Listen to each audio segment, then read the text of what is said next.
Bom, boa noite a todos. Bem-vindos ao segundo webinar promovido pela Associação Brasileira de Transplante de Órgãos. É um prazer estar aqui novamente e hoje para discutir um assunto de bastante relevância para principalmente os profissionais da saúde envolvidos com o transplante de rim, porque, como veremos hoje, nós vamos discutir o desenvolvimento do novo protocolo clínico e de diretrizes terapêuticas associadas ao transplante de rim.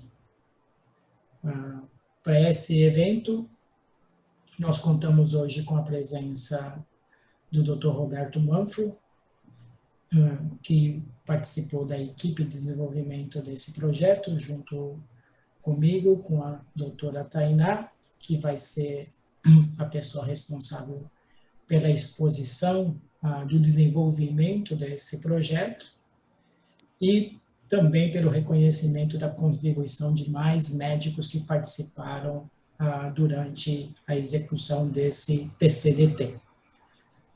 A doutora Tainá, então, vai apresentar para vocês os dados principais e depois nós faremos alguns comentários preliminares e abriremos para a audiência. Essa é uma sessão extremamente interativa. Nós vemos aqui que já temos 37 membros da sociedade interessados em discutir esse ponto de bastante relevância. Vocês podem fazer as perguntas ou pelo chat ou eventualmente avisar, e vocês eventualmente podem fazer a pergunta em voz alta.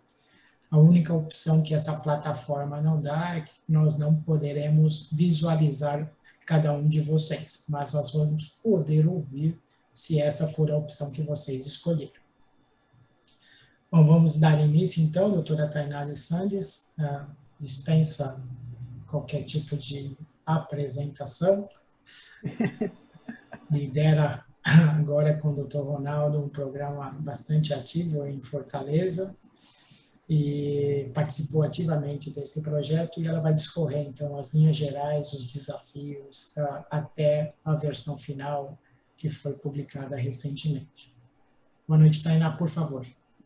Boa noite a todos, boa noite, doutor Hélio, boa noite, Manfro, boa noite, Gustavo, que está aí escondido.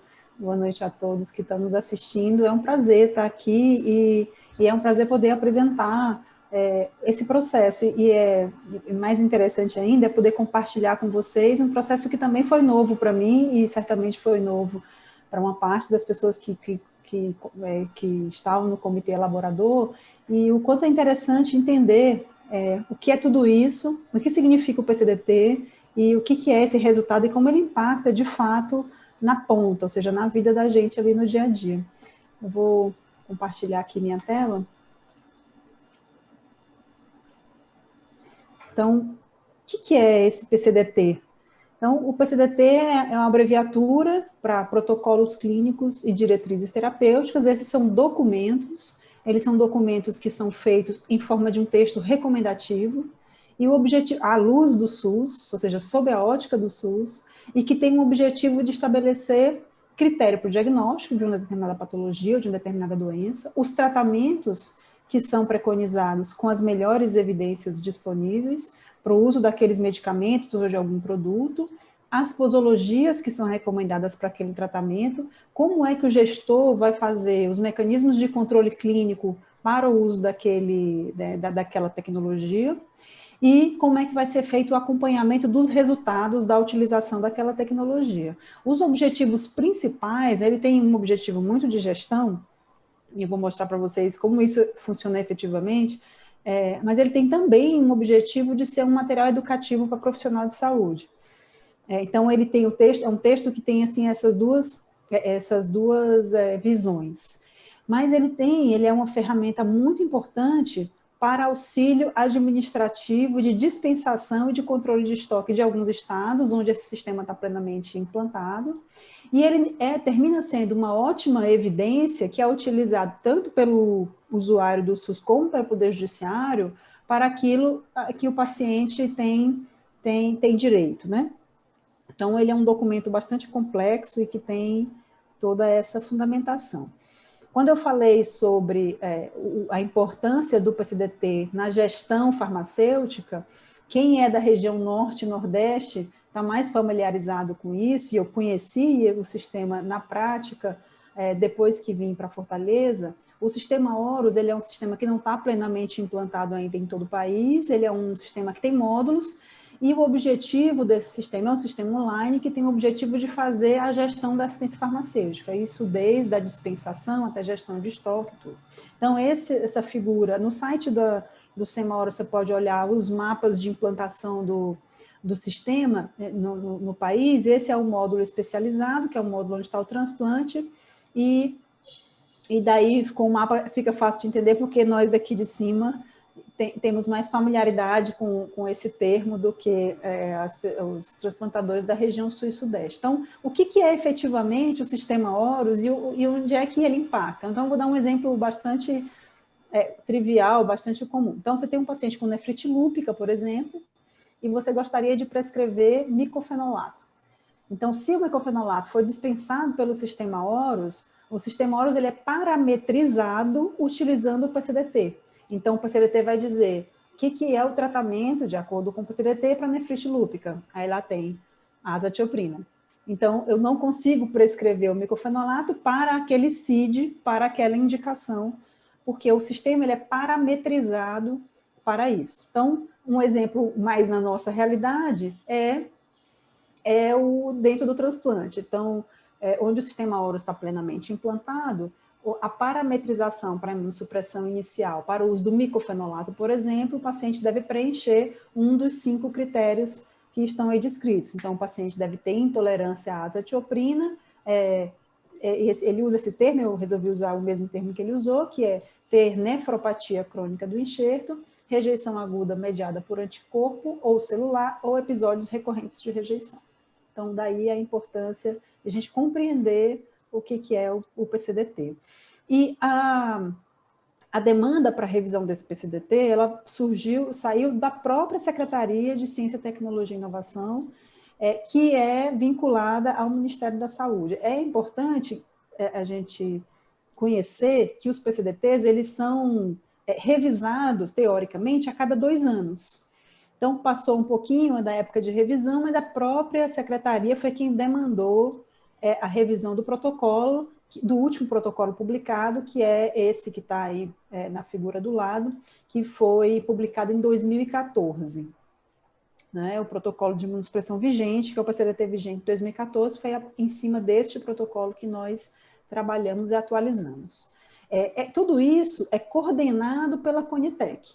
E o que é a Conitec? Então, a Conitec é a abreviatura para a Comissão Nacional de Incorporação de Tecnologia no Sistema Único de Saúde. Ela foi fundada em 2011 e é uma comissão que assessora o Ministério da Saúde em principalmente 2 aspectos. O primeiro é com relação às tecnologias de saúde, seja incorporação, exclusão, alteração, quanto na confecção e atualização dos PCDTs que utilizarão essas tecnologias em saúde. Né? Para vocês compreenderem um pouco como isso funciona, o PCDT, uma das etapas do PCDT é a apresentação na reunião da plenária da Conitec, a reunião ordinária da plenária da Conitec, que é composto por essas pessoas que estão aí representadas. Então, você tem um membro do CFM, um membro do Conselho Nacional de Saúde, membros da CONAS, membros da CONASCENS, da Agência Nacional de Saúde Suplementar, da Anvisa, e membros da Secretaria Executiva do DGITS, que é o Departamento de Gestão de Incorporação de Tecnologia, que é um departamento vinculado à Secretaria, como eu falei no slide anterior, a Secretaria de Ciência e Tecnologia, que é vinculada ao Ministério da Saúde. O DGITS, ele tem essa estrutura, eu só estou falando isso porque depois vão aparecer uns nominhos, só para vocês entenderem quem são esses nominhos. O DGITS, ele tem 2 coordenadorias, que é a de inovação tecnológica e a de gestão de gestão de tecnologias, e abaixo da coordenadoria de gestão das tecnologias tem a coordenadoria de gestão de PCDTs. E aí a gente tinha membros dessa coordenadoria participando das reuniões, tanto das reuniões de escopo como das reuniões de plenário. Então, o comitê elaborador era um comitê bastante amplo. Para quem não é familiarizado também com isso, o Ministério da Saúde ele tem um programa PROAD-SUS, que é um programa em que o Ministério terceiriza alguns serviços que ele não é capaz de fazer em sua integridade através desse programa PROAD-SUS. Então, isso pode ser desde a assistência médica a, por exemplo, educação médica continuada, e aqui, por exemplo, o AOC, que é o Hospital Alemão Oswaldo Cruz, ele participa desse programa do PROAD para a elaboração de PCDTs. Então, existe um comitê do AOC que trabalha com isso, é o Grupo Elaborador de PCDTs do AOC, ele é constituído por alguns membros, em sua maioria são metodologistas, farmacêuticos, tem médico também, o Dr. Paulo Picot é um médico. Então, essas pessoas todas participaram da reunião de elaboração, fazem parte do comitê elaborador, membros da própria Secretaria de Ciência e Tecnologia e os membros especialistas, e acho que essa foi uma força muito interessante desse PCDT, que foi o fato de que contou com um grupo muito significativo de experts, então pessoas que realmente estão inseridas no dia a dia da rotina do transplante e que representam a quase totalidade das regiões brasileiras, ou pelo menos tem uma boa representação com a atividade transplantadora. Então, você tem membros representando o Sudeste, membros representando o Nordeste, membros representando o Sul, e todos eles muito experts. Estão aqui, de pronto, vou falar o nome de todos, a Elisete, o Dr. Euler, Dr. Hélio, Dr. Mário, o Dr. Manfro e eu, todas pessoas que têm bastante experiência mesmo, expertise e compreendem assim, esse dia a dia do transplante. Esse processo até a publicação final, ele é longo, ele passa por muitos olhos e por muitas etapas, então tudo isso começou em abril de 2019, com uma reunião que é chamada reunião de escopo. Essa reunião de escopo ela tem toda uma estrutura, nessa estrutura nós especialistas somos apresentados a esse processo, isso tem toda uma metodologia para isso ser feita, nos é explicado que tudo que deve ser feito e toda a metodologia que a gente deve seguir. Então, isso aconteceu lá em Brasília com aquelas pessoas que eu elenquei anteriormente. A gente teve um tempo para a confecção da primeira versão, então dividimos tarefas e apresentamos uma primeira versão em junho. Essa versão foi para o Comitê Elaborador de PCDTs da AOC, do Hospital Alemão Oswaldo Cruz, e discutimos essa versão, e em novembro tivemos uma versão consensual entre membros especialistas e membros da OC, e em fevereiro esse documento pronto foi para apreciação da subcomissão técnica do PCDT, de PCDTs, constituído pela Secretaria de Ciência e Tecnologia e membros da SAS. Uma vez aprovado esse documento, é que nós fomos apresentar na plenária da Conitec. Então, esse documento foi apresentado em julho de 2020, demorou um pouco isso, porque aconteceu bem na época da pandemia, então ficou um pouco confuso. A reunião era para ser presencial em Brasília, e em virtude da pandemia, a reunião terminou sendo online. Então, isso foi apresentado na plenária da Conitec, que teve uma recomendação preliminar favorável. E é preliminar porque essa decisão, a Conitec, ela é um consultor técnico da secretaria. No final das contas, quem bate o martelo é a secretaria. Então, teve um parecer favorável e então foi para consulta pública. Então, entre julho e agosto, o documento ficou em consulta pública e alguns dos senhores contribuíram bastante, foi muito interessante essa consulta pública e a gente conseguiu incorporar algumas recomendações, algumas sugestões muito interessantes. Então, após isso, o documento volta para a gente incorpora essas recomendações e todas as sugestões são cuidadosamente lidas e respondidas, avaliadas, analisadas com todo o grupo e discutidas. Por fim, o documento com essas recomendações foram apresentados novamente na plenária da Conitec, que com pequenos ajustes recomendou favoravelmente o PCDT. A gente finaliza o documento e isso volta para, então, o secretário de Ciência e Tecnologia, o secretário do SAS, aprovam e publicam o documento através de uma portaria conjunta no Diário Oficial da União. Então, esse foi o documento aprovado agora em janeiro. Quem quiser ter acesso nesse site, você tem o acesso ao documento incompleto, à portaria de publicação, e é um site bastante interessante porque tem Outras tecnologias que foram discutidas, o parecer da Conitec dizendo que foi favorável, que não foi favorável, por que não foi favorável, tanto a incorporação de tecnologias como a mudança de PCDT, isso é bastante interessante. Então, a consulta pública, nós tivemos 54 contribuições, em sua maioria de pessoa física, bastante paciente, mas também bastante profissional de saúde, incluindo profissionais de saúde que se identificaram como especialistas e outros não. E tivemos contribuições de 3 pessoas jurídicas, uma empresa fabricante de um produto, de um imunossupressor, uma secretaria de saúde e um conselho de classe. A avaliação geral do PCDT foi bastante adequada, e, no final das contas, o que é que tivemos de mudanças em relação ao PCDT anterior? Então, existem algumas mudanças pequenas, que são pequenos ajustes, por exemplo, foi retirado o OKT3, que é um medicamento que perdeu seu registro em 2011, e o Sirolimo em solução oral, que também teve o registro cancelado em 2014, então eles foram excluídos do PCDT. O BANF foi atualizado à luz do BANF 2019, que foi publicado no meio desse processo, durante a consulta pública, então nós aproveitamos para atualizar o BANF.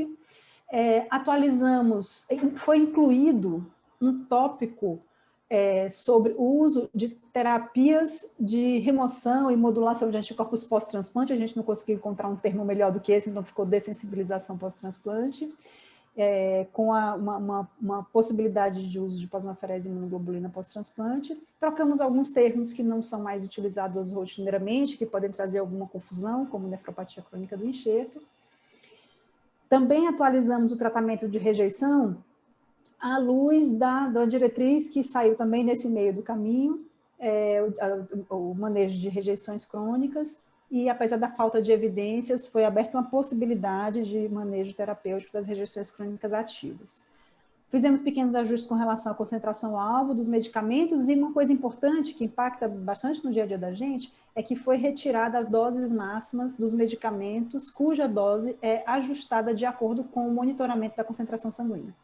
Então, ciclosporina, tacrolimo, sirolimo e everolimo, que são medicamentos que nós entendemos que não existe dose máxima, uma vez que a dose é ajustada de acordo com a concentração.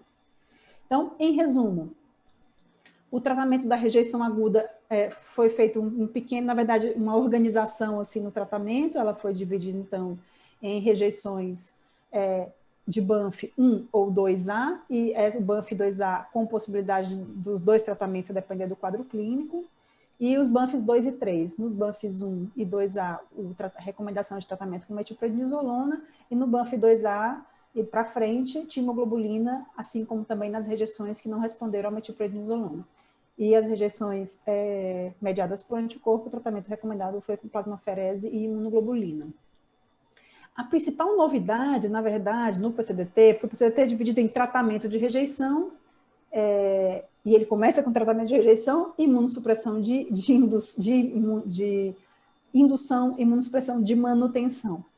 E talvez a maior mudança assim, no PCDT foi que nós incorporamos um conceito que a gente pode discutir isso, que é o conceito do diagnóstico do risco imunológico, para nortear, de alguma forma, a escolha do regime imunossupressor.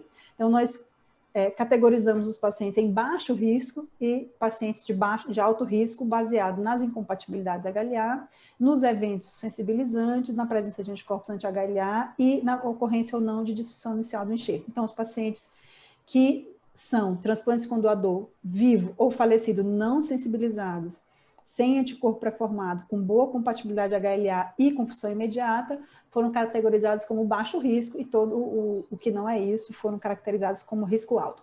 E isso isso determinou a recomendação da escolha do regime de indução e de manutenção. Então, para a terapia de indução, os pacientes de baixo risco, que serão submetidos a um regime de manutenção sem minimização, são pacientes candidatos a utilizar basiliximab. No entanto, pacientes de maior risco e que vão ser submetidos a regimes de manutenção com minimização são candidatos a receber timoglobulina.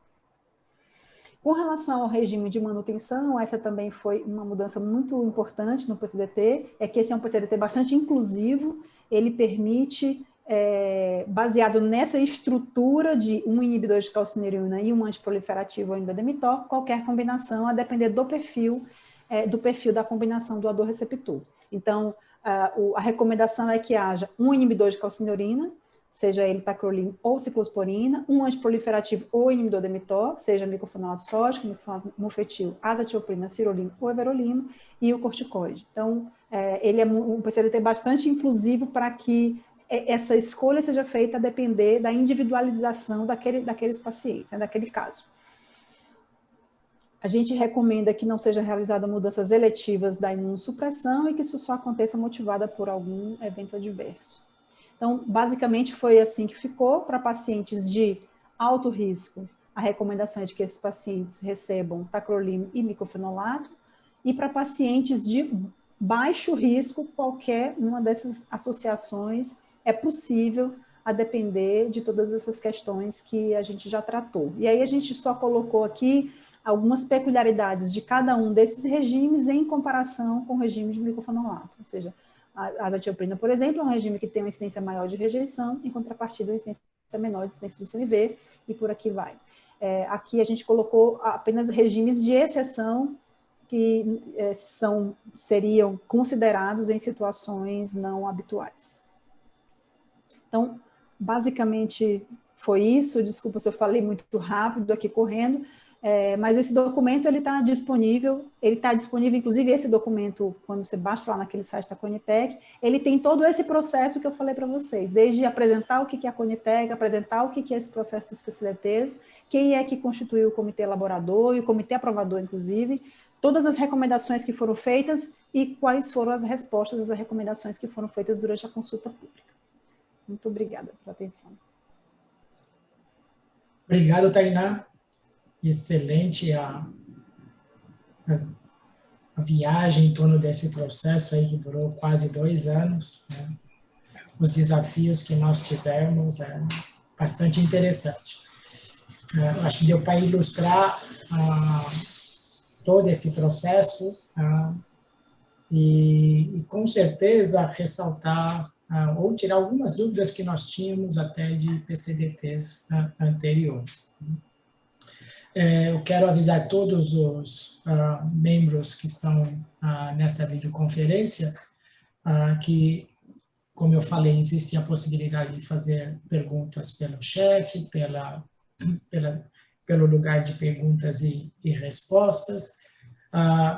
Tem alguns membros que já estão com a mão levantada, eu já vou dar a opção de fazer a pergunta pode ser, como eu falei, por áudio, eu posso habilitar isso daqui.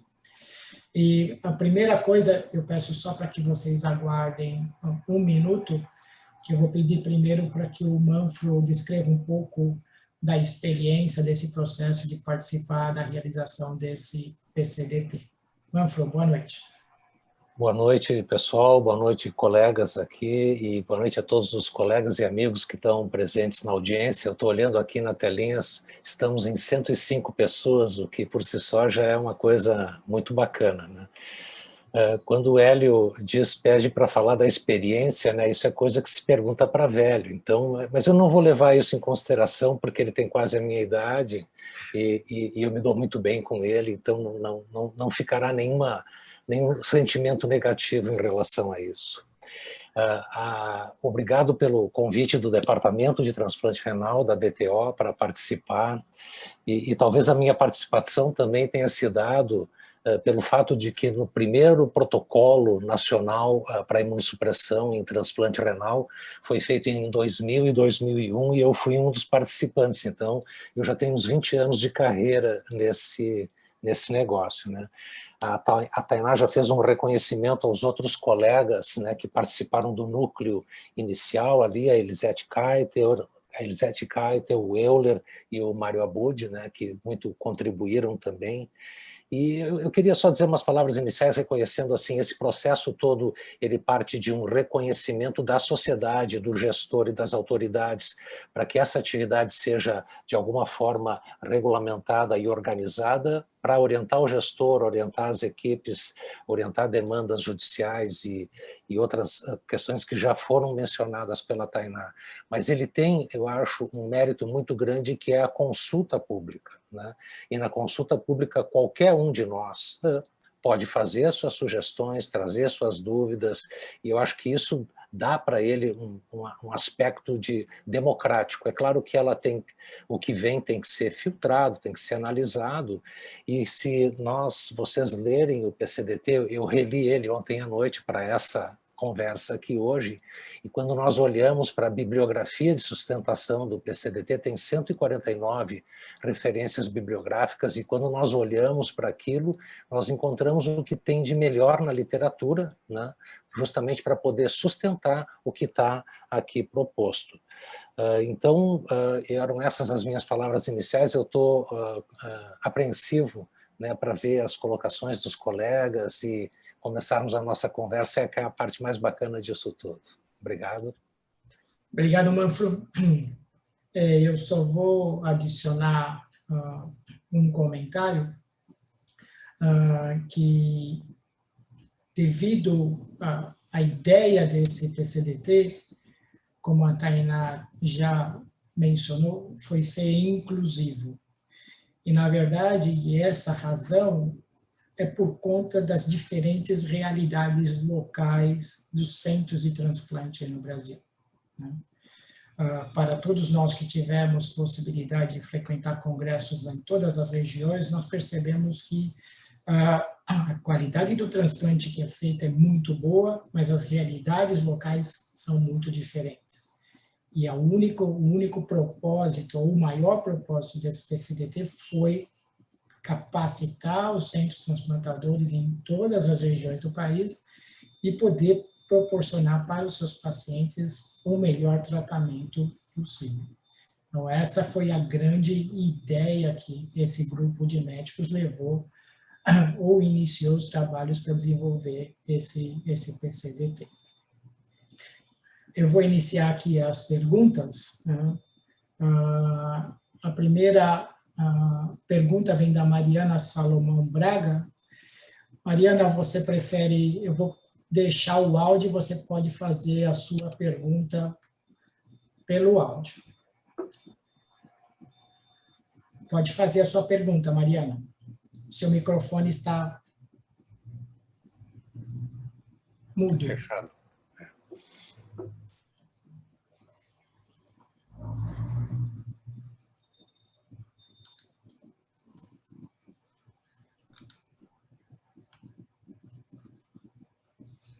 Bom, enquanto a Mariana se prepara para essa pergunta, a próxima é da doutora Eled. Doutora Eled, pode fazer a sua pergunta pelo áudio.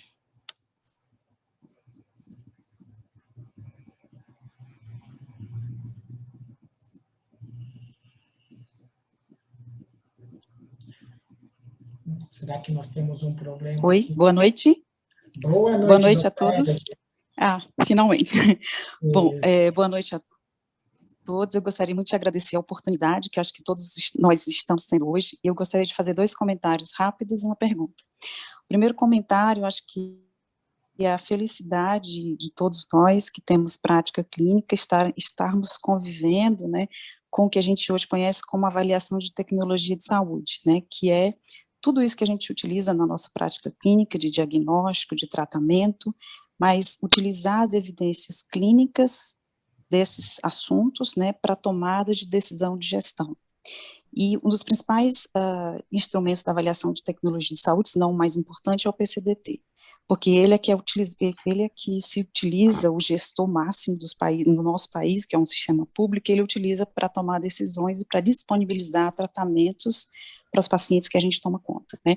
Então, o fato de hoje nós profissionais transplantadores, que mais de 90% dos procedimentos são feitos no sistema público, né? Esse é um instrumento que facilita muito a nossa prática. Esse é o primeiro comentário. O segundo comentário é como o Manfro falou, acho que eu trabalho com avaliação de tecnologia de saúde no Hospital Universitário, sou do NATS, do Núcleo de Avaliação de Tecnologia de Saúde. Eu já vi alguns PCDTs, né, e eles são o guia de conhecimento para profissionais, como também o que a gente usa para saber o que a gente pode tratar, né? E esse PCDT, ele é extremamente simples, né, e como vocês falaram, inclusivo e eu acho que completo. Então, eu considero que ele é, assim, uma vitória da comunidade transplantadora brasileira. A minha pergunta é, A Minas Gerais, por exemplo, doutora Tainá, não tem implantado oros, né? Mas eu sei, a gente sabe aqui que a Comissão de Nefrologia Estadual, ela segue à risca o PCDT. Então, eu queria que você comentasse como é que isso funciona nos estados onde a gente não tem o oros instalado, né, assim, funcionando plenamente, né? Eu posso já, por exemplo, a partir de quando eu posso considerar que eu tenho a liberdade, como o Hélio falou, de usar o esquema de imunossupressor que seja mais adequado à minha realidade da cidade, do estado onde eu moro. Obrigada mais uma vez. Boa noite. Bom, a partir de agora, né, a partir da publicação do PCDT, creio que não há mais um entrave. Até anteriormente, isso dependia muito de que mecanismo a sua farmácia local utilizava para a dispensação dos medicamentos, né? Então, em locais onde o PCDT estava implantado e havia adesão após a implantação, aí isso é um pouco mais amarrado, porque a dispensação só ocorre uma vez que ele é parametrizado de acordo com o que está lá no PCDT, né? Então, um exemplo muito... Esse exemplo, a nefrite lúpica, ela é muito interessante. Então, a nefrite lúpica, por exemplo, aqui no nosso estado, a nefrite lúpica houve recentemente a tentativa de incorporação do mecofenolato para o tratamento de nefrite lúpica. Isso não aconteceu, e eu já vou dizer por quê. Eu não li esse PCDT na íntegra, mas um dos motivos é um dos motivos pelos quais algumas das sugestões não foram incorporadas, que é o fato de que as indicações, o PCDT, ele não aceita indicações fora de bula. Então, para que o medicamento esteja no PCDT, o medicamento tem que ser label para aquela recomendação. Então, por exemplo, aqui o micofenolato, você precisa, a compra é uma compra estadual e uma dispensação é feita por uma outra via que não a via do PCDT, né? Então, até então era isso, aproveitando e respondendo a pergunta da Luciane, que é, se já estava lendo, já foi publicado no Diário Oficial da União, em janeiro desse ano. A doutora Silvia pode também fazer a pergunta dela pelo áudio. Silvia Marçal Botelho.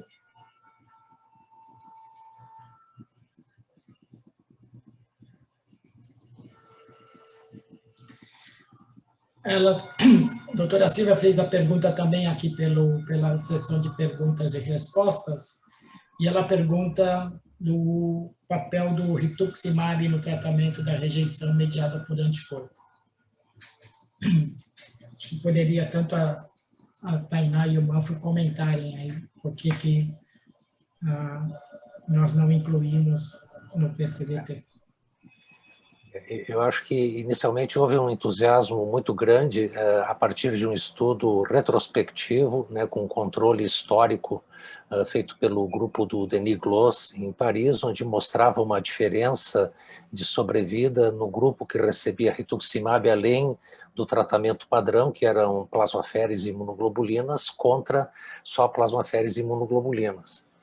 Posteriormente, em pelo menos 2 estudos randomizados, né, de pequeno tamanho, mas não houve nenhuma diferença em termos perceptível com um segmento que pode se questionar, o segmento não foi, talvez não tenha sido tão longo quanto precisava, mas não se encontrou diferença que justificasse a utilização do rituximab além da terapia padrão com plasmaféres e imunoglobulinas policlonais. Eu acho que essa foi a principal diferença, faltou uma sustentação robusta de literatura para que pudesse ser proposto. Não sei se vocês querem completar com alguma coisa. Eu tenho um outro aspecto muito importante, Silvia, que é o seguinte: o rituximab, ele é um medicamento de bula para o tratamento de linfoma. Então, para ele ser incorporado para uma outra indicação, precisaria o fabricante mudar, acrescentar essas outras indicações na bula. E aí só indicações de bula são consideradas pela Conitec. Então, isso inclui o rituximab para, por exemplo, se a gente for fazer um protocolo para o tratamento de GESF recorrente, e a gente super se entusiasmar com o rituximab e as evidências aparecerem dizendo que justifica, a gente ainda assim não vai conseguir, enquanto o rituximab não foi incorporado de bula para essa indicação. Então, esse foi um outro entrave. esses comentários respondem também à pergunta da Kellen Costa, era a mesma coisa, se houve inclusão do rituximab no PCDT. Então, está aí a resposta do porquê não foi incluído. Eu acho que valeria aqui comentar, né, que nós tivemos que realmente seguir para fazer as indicações dados robustos de estudos publicados, né, em todas as possíveis indicações que a Tainá citou no começo dessa apresentação. Eu acho que outra coisa que nós temos que salientar é que nós pudemos rastrear e incluir no PCDT um número maior de publicações nacionais, né? O que dá evidência da experiência nacional nos diversos tipos de opções que nós temos hoje e justifica essa amplitude que o PCDT tem agora, né? Então, esse foi bastante, nós ficamos bastante felizes de poder encontrar trabalhos publicados por diversos centros nacionais que suportaram as combinações que nós utilizamos nesse novo PCDT. Eu acho que a Tainá pode continuar e responder para o André agora, né? O André pergunta novamente do sistema Horus, né? E se haverá continuidade também do PCDT. André, assim, por portaria existe uma portaria de PCDTs, né, que regulamenta o PCDT.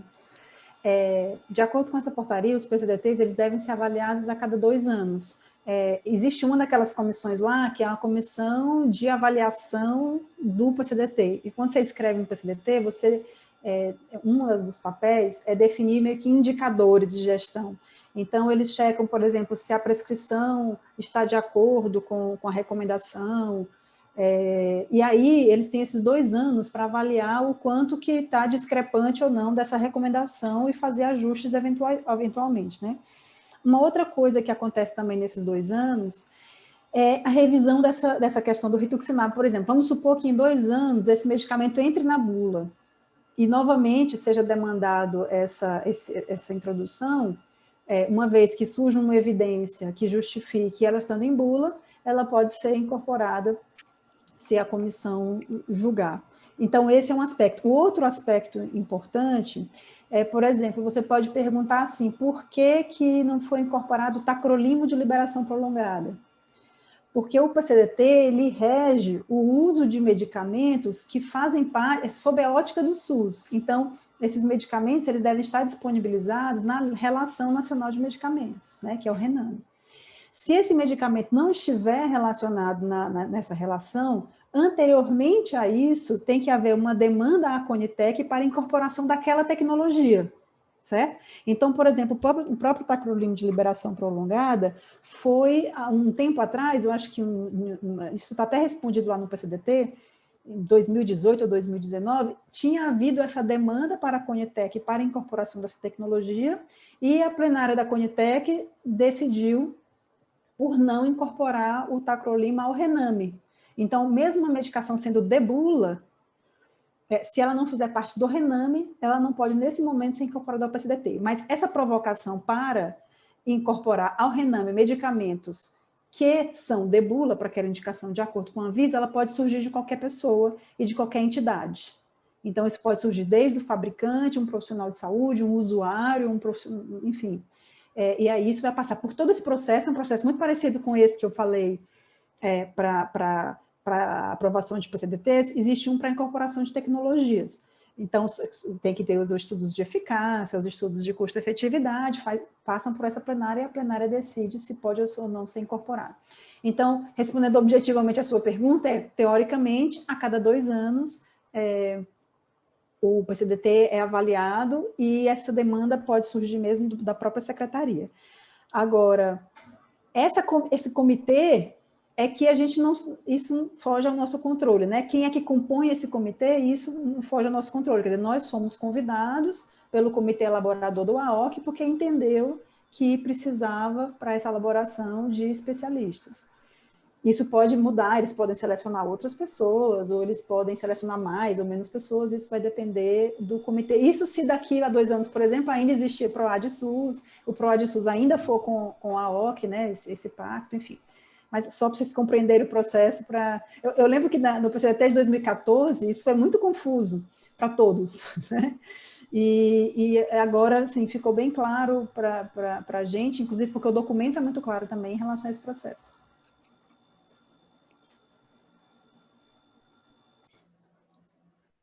Microfone fechado, Hélio. Nós não temos nenhuma pergunta aqui pelo chat ou pela sessão de perguntas e respostas. Eu vou fazer uma pergunta para o Dr. Manfred e outra para a doutora Tainá, antes da gente entrar com a enquete. E são 2 pontos que foram bastante discutidos e levantados até por colegas durante a nossa participação na confecção desse PCDT. Então, para o Manfred, eu gostaria que ele discutisse aí as dificuldades, os desafios que nós tivemos em compatibilizar o diagnóstico histológico de rejeição mediada por anticorpo. Eu acho que tivemos e talvez continuamos tendo, né? Mas eu acho, Hélio, o que nos facilitou bastante foi a publicação a última atualização do Banff, né? E então isso lançou uma luz, né, uma sustentação a partir da qual nós podemos fazer isso. Eu tenho a impressão que para todos nós que estamos, né, na prática, aí, eu estava olhando a relação de novo, aí todo mundo ali ou quase todo mundo está com a mão na massa, né?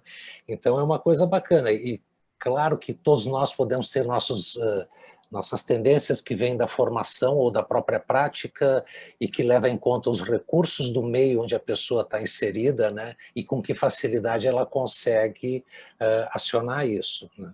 Mas eu tenho a impressão que, para a grande maioria de nós, esse é um diagnóstico desafiador, mas que a gente consegue estabelecer ele com segurança, com base nas orientações do Banff e daquilo que a gente já dispõe, talvez na maior parte dos centros de transplante no Brasil, né, uma patologia de transplantes que dá uma resposta pelo menos relativamente rápida, e uma imunologia de transplantes, imunogenética, que também nos alimenta, né? Além, é óbvio, né, da avaliação clínica, né, da avaliação que se faz do paciente, qual é o seu risco, como é que o quadro clínico se apresentou, e eu acho que na maior parte das vezes a gente acerta o diagnóstico antes da biópsia, antes do DSA e antes do C4D. Né? E, Manfred, ainda bem que dá para atualizar o PCDT a cada 2 anos, né? Que daqui a 2 anos, quando sair o novo Banff dizendo não. É verdade. E um comentário breve da Tainá, porque nós vamos lançar aqui uma enquete com todos os 88 participantes, 92 participantes. Outro ponto que foi bastante perguntado para nós também durante o desenvolvimento é em relação ao diagnóstico e tratamento de infecção por citomegalovírus. Nossa, assim, a gente discutiu tanto isso, né? Uma coisa que a gente sempre tomou muito cuidado nesse PCDT, e o Manfred é um olhar muito bom para isso, é assim, não podemos fugir do escopo. E existe um escopo. E o escopo é imunossupressão pós-transplante. É isso o PCDT. É um PCDT de imunossupressão, porque às vezes, quando você vê, a gente estava indo para tratamento de dessensibilização para transplante. Mas espera, não é imunossupressão no transplantado? O critério de inclusão é o paciente ser transplantado? Então, esse critério não está no critério de inclusão, foge do escopo. E o tratamento de CMV fugia do escopo deste protocolo, apesar de ser uma situação extremamente importante no nosso dia a dia, ele foge do escopo. Então, essa, inclusive, foi uma sugestão na reunião da Conitec, que seja proposto um PCDT de tratamento de CMV, que, inclusive, incluísse outras modalidades de transplante, né? O transplante renal, o transplante hepático, coração, enfim, outras modalidades de transplante. creio que se surgir esse PCDT, a gente talvez esteja em lençóis um pouco mais difíceis até do que esse, porque nós temos um arsenal de medicamentos em bula e no Rename bastante restrito. Então, vai ser seria, né, um desafio muito maior, eu imagino. Mas esse é o ponto, assim. Acho que é necessário, mas possivelmente seria necessário uma provocação anterior para revisão do arsenal, para que se possa fazer uma indicação mais ajustada possível do PCDT de tratamento de CMV. Eu só vou responder aqui a Carolina Neves. Ela perguntou do manejo de imunossupressão em situações de indução, de manutenção e de rejeição e, eventualmente, até nas situações de neoplasia.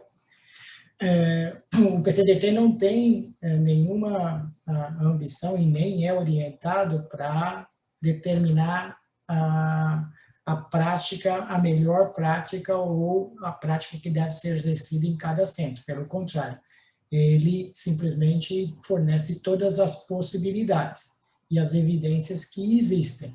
E isso facilita com que cada centro, dependendo do risco e dependendo da situação, e no caso aí da presença de neoplasias, que você tenha uma flexibilidade para tomar uma melhor decisão para aquele determinado paciente. E não tem nenhum objetivo de ditar qualquer tipo de tratamento. Vou, então, chamar agora o Gustavo para ele começar a nossa enquete. Então, a primeira pergunta é se o centro de transplante realiza imunossupressão de indução. Vocês podem responder sim ou não. Gustavo, como faz essa resposta? Bom, pelo que eu imagino, se as pessoas clicarem na enquete, eles já podem clicar na resposta. O que está aparecendo para mim aqui é isso. Vocês também, palestrantes, podem participar. Apareceu aí para vocês? Sim. Então já está valendo. Aí o pessoal já começou a votar. Ah, tá. Você está vendo a resposta? Tô vendo. Ok. Dá aí uns 2 minutos, porque são 5 perguntas, né? Isso. A segunda é caso seu centro realize imunossupressão de indução, qual a droga utilizada, se o anticorpo contra o receptor interleucina 2 ou a imunoglobulina antitimócitos, ou ambas, dependendo do risco. Em relação à manutenção, quais são as combinações, e aqui é uma recomendação que você pode escolher quantas recomendações forem necessárias para contemplar a sua população local. Se você utiliza regimes livres de corticoide, já tem uma surpresa aqui, a doutora Tainá não está mais sozinha. E lembra que eu respondi, hein? Lembra que eu respondi, eu posso responder, né? E, finalmente, se o PCDT atingiu as expectativas do seu centro de transplante.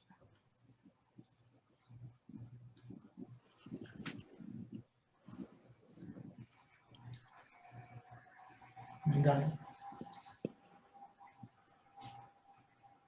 temos pessoas ainda respondendo as perguntas.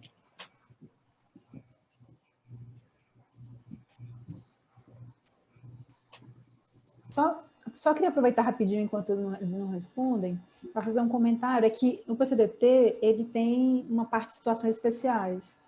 E nessa parte de situações especiais tem um parágrafo sobre gravidez, que é, na verdade, um conjunto de sugestões e de evidência que tem com relação a isso, e tem um parágrafo sobre neoplasia. E lá no parágrafo de neoplasias a gente juntou, aliás, eu queria agradecer publicamente um parágrafo escrito pelo Dr. Mário, que eu tive vontade depois de escrever um capítulo de revisão de tão lindo que ficou. Ele juntou tudo que havia de melhor, assim, de evidência, e depois a gente resumiu, mas ele fala alguma coisa sobre neoplasia com relação ao que tem de evidência para o manejo desses pacientes, mas como o doutor Hélio falou, é difícil fazer recomendações, né, com relação a esse manejo, mas tem algumas evidências lá que podem ser úteis para a leitura. Manfro, a doutora Raquel Quintino está comentando aqui que o protocolo recomenda não utilizar globulina antitimócito para baixo risco. Então, a pergunta é qual a opinião do grupo sobre o uso de globulina antitimócito em baixo risco. Pela definição de baixo risco que nós fizemos, né, eu acredito que uma boa parte dos centros utilize essa indução, né, até possivelmente com uma estratégia que foi desenvolvida pelo Agarrin Unifesp, né, com dose única.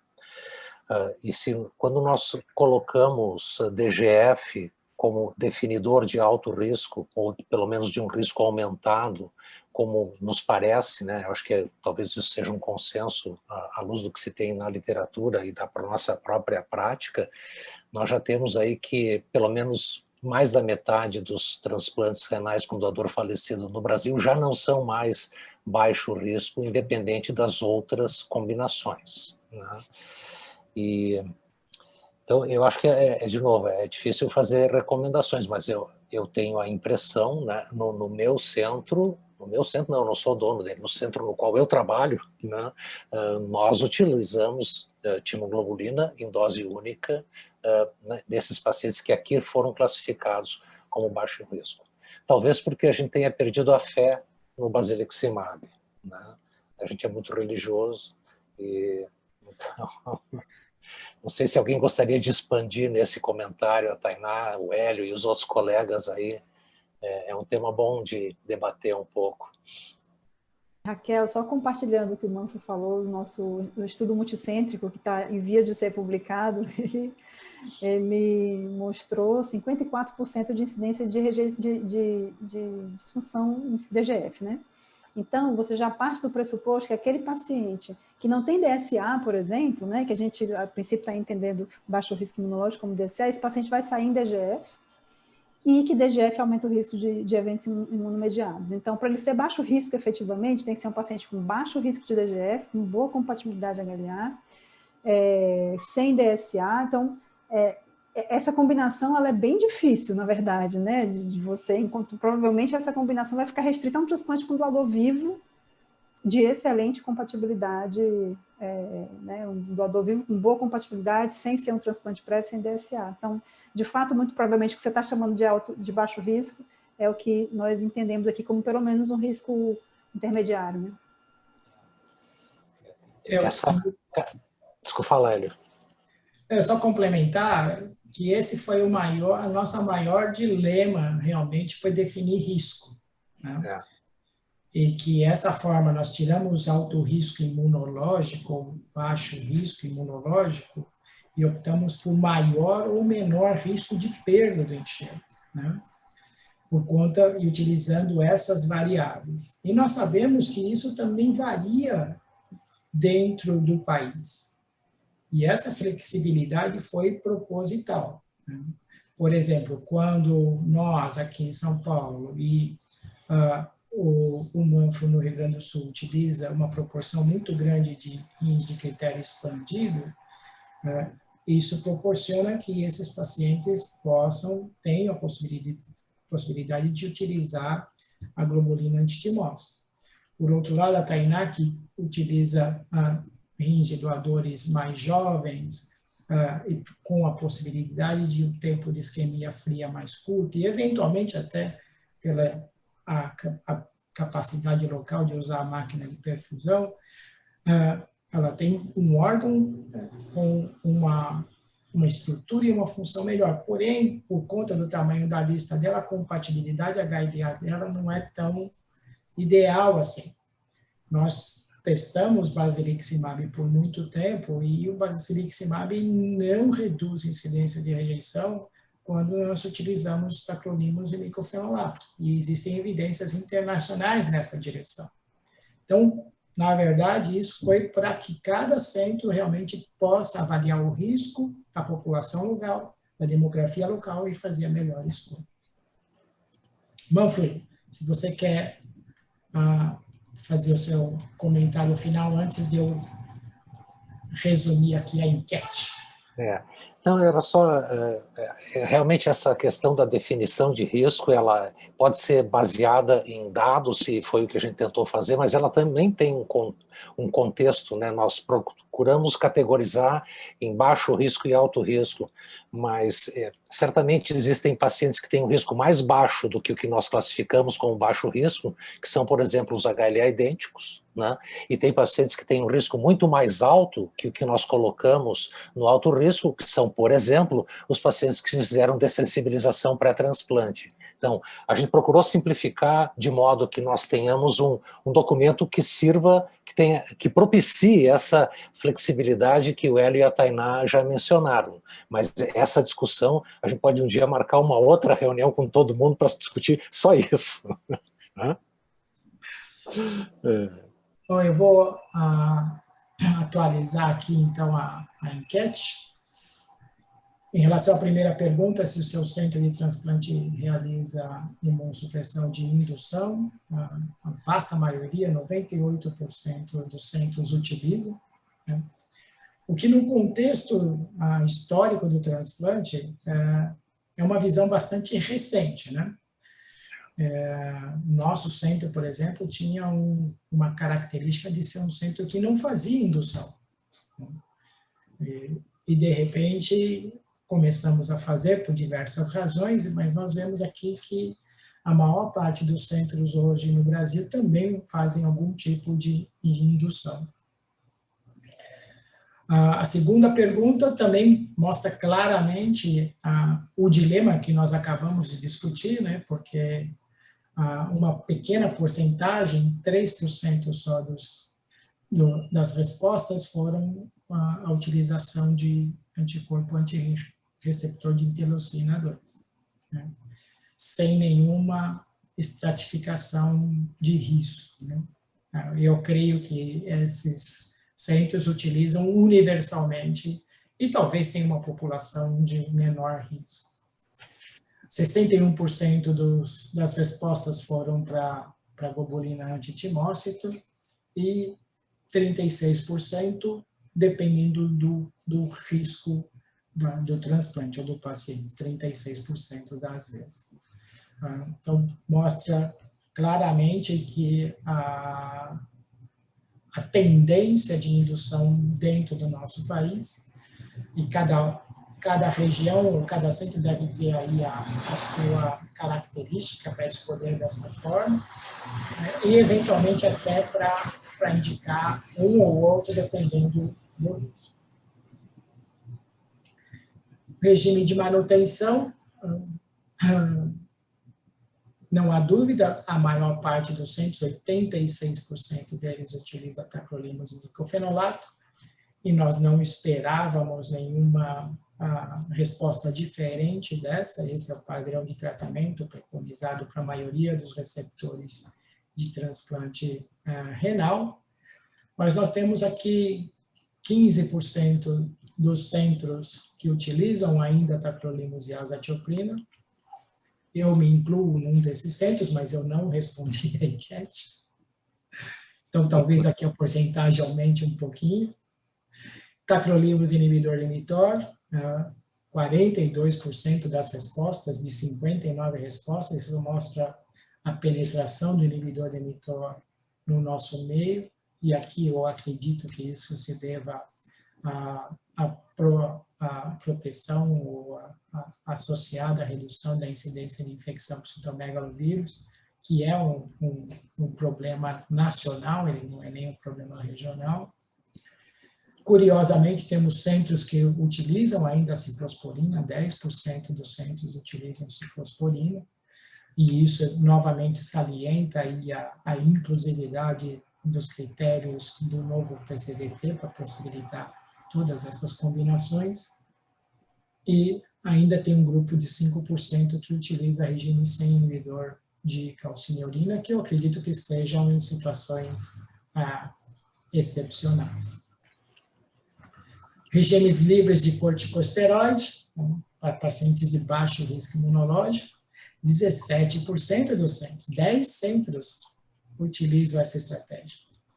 olha só, isso está sendo difundido, provavelmente liderado pelo Centro de Fortaleza. Pessoal de Fortaleza em massa na live, né? Mas 83% das respostas ainda foram mais conservadoras e mantêm o corticoide de forma perene, né? E, finalmente, a última pergunta é se esse PCDT atingiu as expectativas do seu centro transplantador. Nós, com certeza, vamos ficar muito contentes com essa resposta. 98% das respostas foram positivas, que sim, e 2% delas, um centro nós não conseguimos abranger as necessidades desse centro. E talvez nós possamos discutir isso quando formos desenhar o próximo PCDT daqui a alguns anos.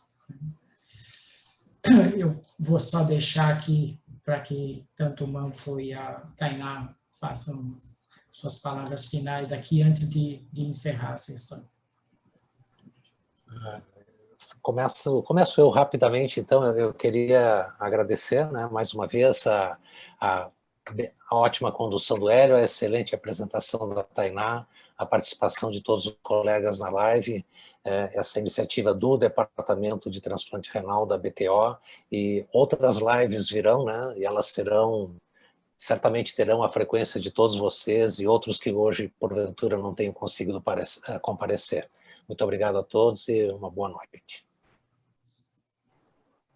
Bom, eu queria agradecer mais uma vez essa oportunidade e dizer que foi um aprendizado enorme, assim, para mim, entender o que é esse processo e mais interessante para mim foi entender a seriedade com que a consulta pública é levada. É muito interessante ver a preocupação de todo o comitê elaborador, que inclui a gente, mas também inclui o pessoal da OCA, o pessoal do DGITS, de olhar cada uma das contribuições e entender e incorporar ou responder. Então, eu queria agradecer todas as pessoas que contribuíram e que, por exemplo, nos avisaram que saiu um novo BANF, que nos avisaram que saiu uma nova diretriz de tratamento de rejeição mediada por anticorpo no meio da pandemia, e tudo isso foi muito levado em consideração. Queria agradecer a todos, agradecer a oportunidade, dizer que é um prazer enorme estar aqui com todos. Bom, finalmente eu vou agradecer principalmente a todos os colegas que participaram desse evento. Nós já estamos ainda com 76 participantes, né? Reconhecer o trabalho do Manfro, da Tainá e dos outros membros desse PCDT.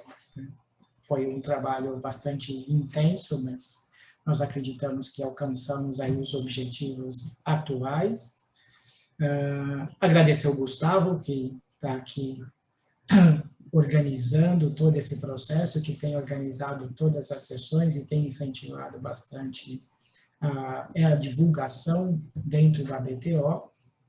E, finalmente, agradecer à BTO pela oportunidade, em tempos difíceis, aí, um ano com uma pandemia e possivelmente mais algum tempo de dificuldades, mas toda essa atividade que a BTO implementou desde o ano passado, com certeza tem contribuído para que o impacto da pandemia no transplante renal e no transplante de órgãos como um todo tenha sido mitigado de alguma forma. Eu agradeço a todos, então, boa noite e até o próximo evento.